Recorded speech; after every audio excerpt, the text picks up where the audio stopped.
Right guys, what I thought I'd do in this session is just explain a little bit more of what I'm doing. The setup I'm using is a Centrepin reel and I have a 13-foot float rod. This is the Drennan Red Float. It's a very soft action at the tip, has a nice progressive action, plenty strength in the butt piece, but nice progressive action towards the tip.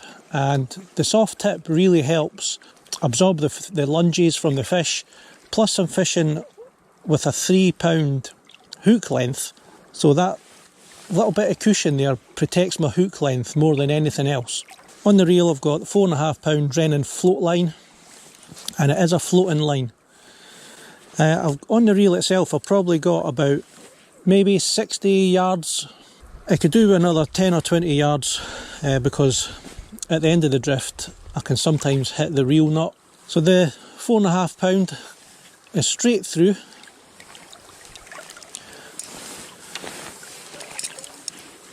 To my float, and I like to use quite a lightweight float, and this is a 3 gram and it's a Bolo style float. It's not got a big fat body, and I'll explain what that does with the Centrepin reel.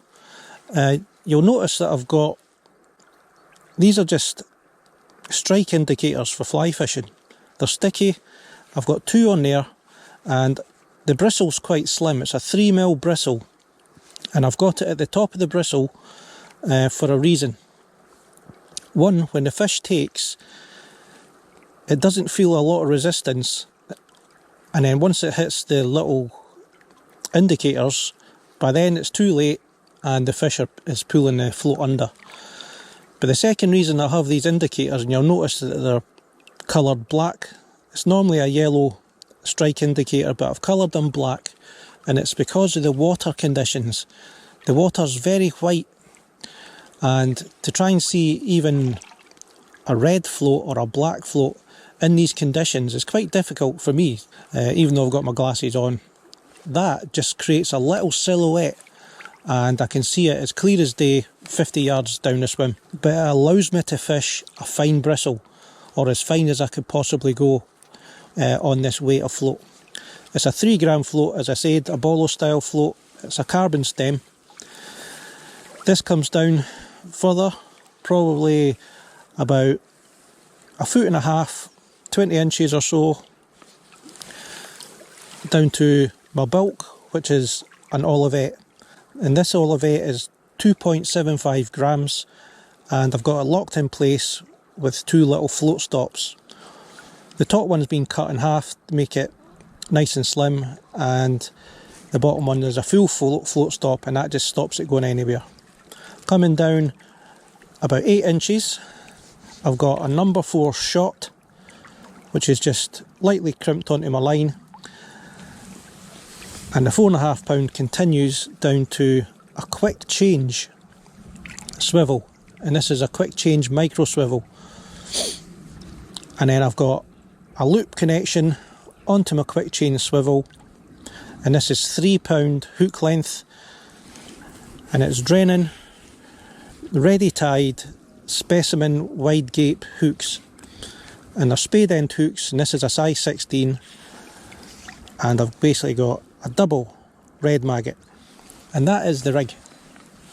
So if you've never used a Centrepin and you're interested in a Centrepin, for this type of fishing, trotting a float, it's exceptional. You get much more control, I feel, over a fixed spool. To be honest, there's not a lot of downsides to using a Centrepin reel as opposed to a fixed spool reel.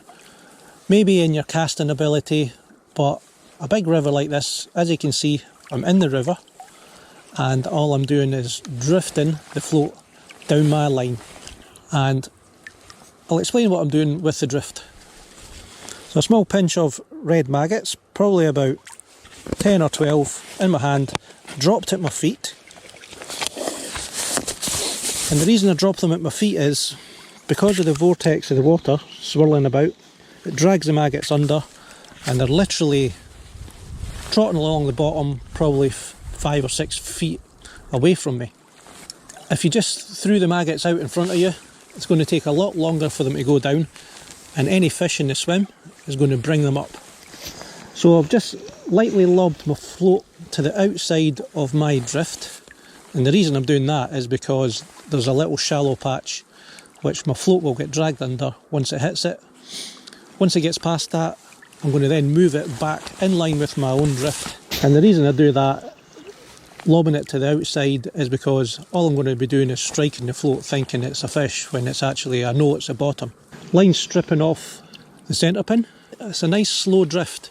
Because I'm using that light float and it's not big and bulky, it's holding back on its own accord against the current. And the way the flow of the river works is the top layer of the river is always going to be faster than the bottom layer.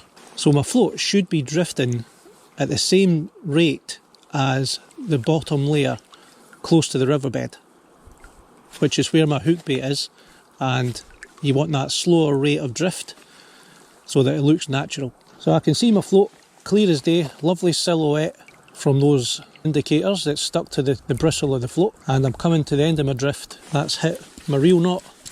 I could actually do, like I said, another 10 or 20 yards on this reel. And that's it, guys.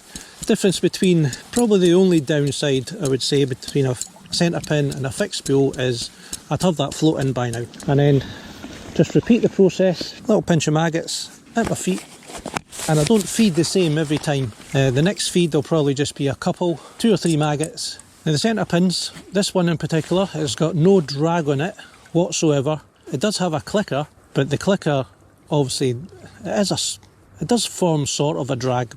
There's no real drag on it. You know, you can't adjust it, you can't tighten it up. So when you get a fish, you basically hand on reel and you strike into the fish. The hand on reel stops the line coming out, and that's how you play a fish. So my next drift, I'm going to shallow my float up slightly, and I'm going to stick to my line, as that's where I had the 2 first fish on the 2 first drifts. 3 drifts now on the outside line of my drift with no fish, and the float hasn't even bobbed.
Beautiful.